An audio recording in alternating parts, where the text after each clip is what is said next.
Alrighty, so here we are on the notes for 1.1, an experience in relationships as measuring rate. So you should be in this new note packet here. Topic 1 should say Unit 1, Topic A, 1 through 6, proportional relationships. So this first video, this first lesson is really should be a review of things that you've already learned before. We're not going to do this example 1. We're going to start here in these key terms where it says from 6th grade, ratios and unit rates. So a ratio is an ordered pair of non-negative numbers which are both not zero. So this is super important since we've been talking about negative numbers so much. Non-negative can't be zero. The ratio is denoted with colon to indicate the order of the numbers. The number is first, and the second number is second. So two ratios are equivalent ratios if there is a positive number such that something equals something and something equals something. So we'll talk a little bit more about equivalent ratios. And then a ratio of two quantities such as 5 miles per 2 hours can be written as another quantity called a rate. The numerical part of the rate is called the unit rate and is simply the value of the ratio. Important words. In this case, 2.5. This means that in 1 hour, the car travels 2.5 miles. The unit for the rate is miles per hour, or read miles per hour. So really what that's talking about is if we are talking about 5 miles in 2 hours, to find the unit rate, right? The 5 miles in 2 hours is, just the usual rate. To find the unit rate, we're trying to get down to how much for 1. So unit rate, really the big thing that you need to remember, and it's going to be so important. That means how much for 1. Okay, so usually when we're talking about miles and hours, we're talking about how much for 1 hour. Oh my. How much for 1 hour. And now to get from 2 hours to 1 hour, we would divide by 2. So you would do the same thing on the top, divide this by 2, and that's how they got that 2.5 miles. Okay.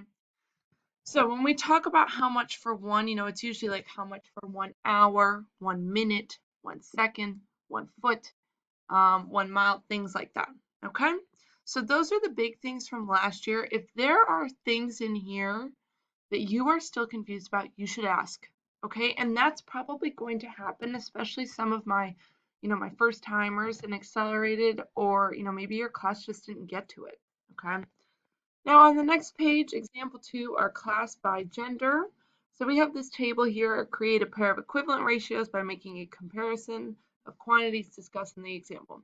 So let's just say in class 1, we have 10 boys and 12 girls. So the ratio of boys to girls would be 10 with the colon 12, and that's read 10 to 12. Or you could use the word 2, so 10 to 12, or you could write it as a fraction, 10 to 12, right? Maybe in the second class, there are, it's a really small class, 5 boys and 4 girls. So the ratio of boys to girls would be 5 to 4. And then for the whole 7th grade, we would add up, so the number of boys in total would be 15, number of girls in total would be 16, so the ratio of boys to girls would be 15 to 16. All right, so maybe if we think about class 1, what I put in there, maybe that was the A day, okay? And maybe on the B day, we have to figure out, maybe the B day is twice as big. So if I'm trying to go from 10 to 15, that's the A day. And now maybe the B day is twice as big. To make an equivalent ratio, they're equivalent, and it's twice as big, I can multiply both of these numbers by 2. So 10 times 2 would be 20. 15 times 2 is 30. 30. And these are equivalent ratios. Okay. Maybe in class 2 now, that's the A day, and maybe it's 3 times as big. So 5 to 4 from the A day, and it's 3 times as big on the B day. Mind of its own today.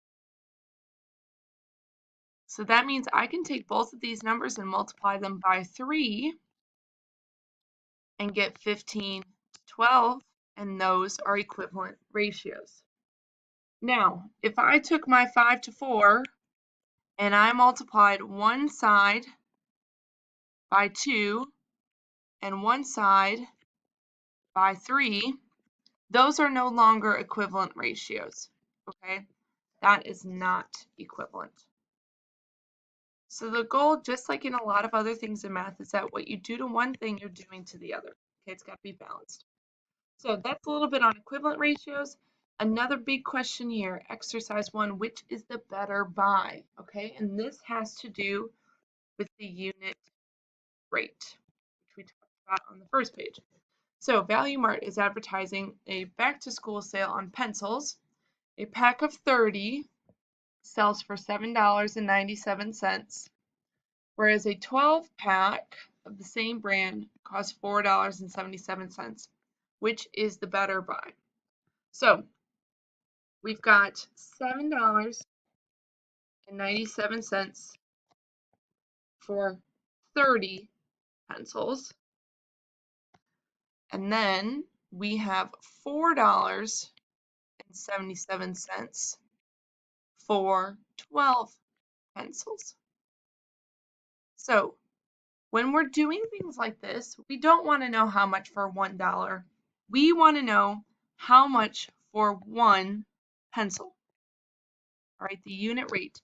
So like when you go to a store like Costco with your parents, if you look closely at the, the price tag sign, they always talk about this unit price or price per unit, and that's exactly what this is. So now to get from 30 to 1, divide by 30, which means we also have to do the same thing on the top. So you're going to need your calculator. I'm going to pull mine out here. And in your calculator, you don't need to be doing this in your head, $7.97 divided by 30, and you get 0.2656. Okay, that doesn't look like money. Money rounds to the 100th place, so we look at the neighbor. That's 5 or more, let it soar. So this would be like 27 cents per pencil. Okay, so now we're going to do the other side. Same thing, how do I get from 12 to 1? I would divide by 12. So I do the same thing on the top, divide by 12. So in your calculator, $4.77 divided by 12, and you get 0.3975. Again, does not look like money, so I have to round to the 100th. I look at the neighbor. Okay, so 7 would bump the 9 up to a 10. So this is like saying this is 40 cents per pencil. Okay, so who has the better buy? We want to spend less money per item, so this side is the better buy. Okay, and usually buying things with more in the package is definitely the better buy. Okay, so that is all we will do for now. Again, if there are things that you're still kind of confused about in regards to ratios or rates, please ask. Okay, it's important stuff. This is very much real life math.